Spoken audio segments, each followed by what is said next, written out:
Hi, and welcome to Tech Talk, the Banker's video series looking at developments in the fintech world. I'm Joy McKnight, technology editor at The Banker, and in the studio with me is Gabriel Woo, Vice President of Innovation at Royal Bank of Canada, and Angelique Mohring, CEO of GainX, an innovation management platform. Thanks so much for joining us today. Angelique, can you tell me why banks aren't really being able to capitalize on their innovation? Sure, I think there's a lot of reasons. So I think that one of the very first ones is that innovation is no longer something that sits separate from transformation. So if you're a big bank, you have got to transform today if you're going to innovate. And you can flip that if you're going to transform, you also have to innovate. I think the understanding of what innovation means in transformation is now starting to evolve. The industry has been waking up probably over the last 5 years, but really accelerating over the last 18 months. And so they're moving away, they're starting to move away from what I used to call, or still do probably, is vanity metrics, where innovation was measured by the number of ideas that you gathered inside of an organization or how many hubs you were throwing up across the globe. Those things are investments, but they're not the returns that you get on innovation or transformation. So I think the industry is starting to get more serious about what to measure, how to both innovate and transform, which I guess the third thing I'll add to that, the third and final thing is you have to look at not only what your strategic imperative is to be competitive in the market, but how are you going to bring your tens of thousands of employees along with you at the cadence that the market is moving. And again, that's sort of the undercurrent that sits within the transformation challenges that banks are having today. And then, so how does GainX actually help banks measure their innovation? We do it in a number of different ways. We certainly do strategic portfolio management with predictive analytics and AI machine learning built in and behavioral analytics built in.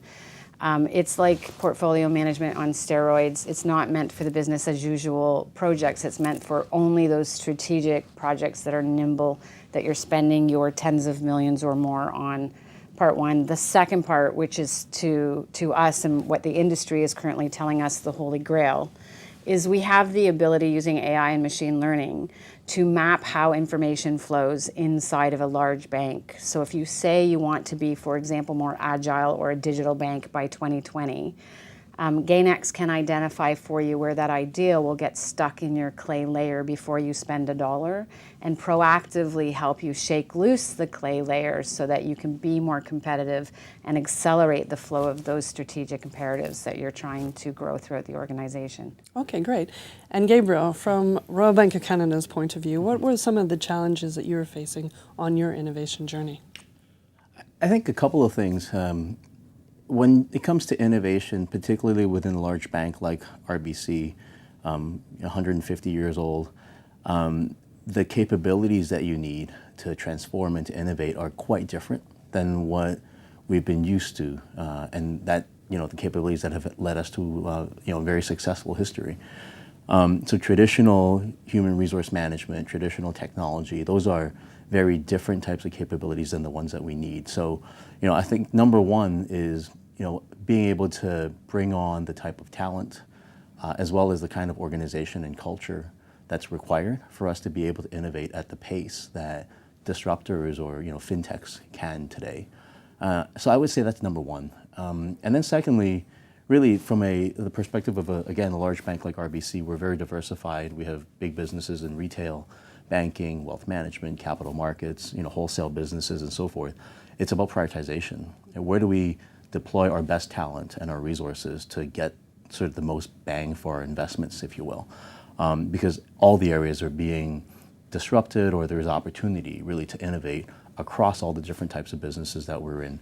And so the ability to measure and then the ability to be able to then redeploy or prioritize our resources and capital is another interesting challenge that we're facing as well. So how can banks really measure their innovation strategy?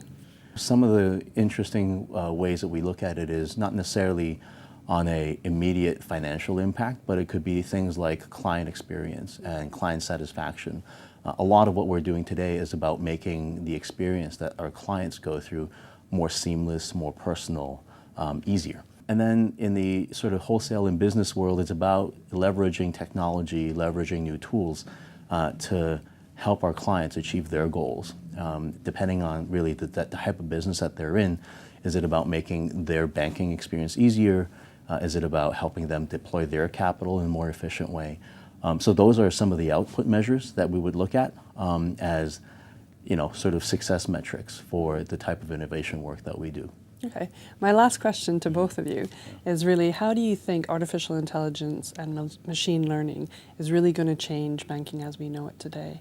Maybe I'll start with Angelique. What GainX can do is it can take the capabilities that we're starting to see in the market, but turn it internally. So we talked earlier about that information flow analysis that's based on AI machine learning.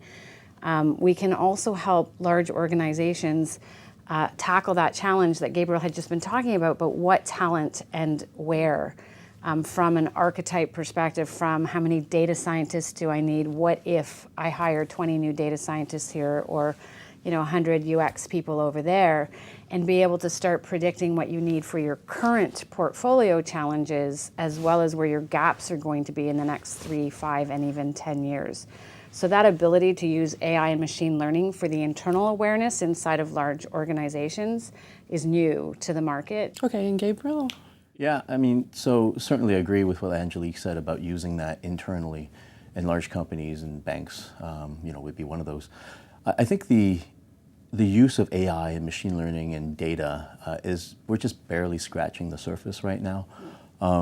Basically anywhere where there's lots of data, there is ability to gain new insight that we haven't been able to in the past, either because we haven't had the right computing power or the right amounts, volumes of data, or frankly the types of tools and techniques that are now being enabled by advanced machine learning and AI just weren't possible until very recently. So you can imagine a world where banking becomes a lot easier for individuals, because a lot of what they do today manually or have to sort of spend cycles thinking about would be automated. And we could do that in a very personalized and bespoke way for individuals' needs.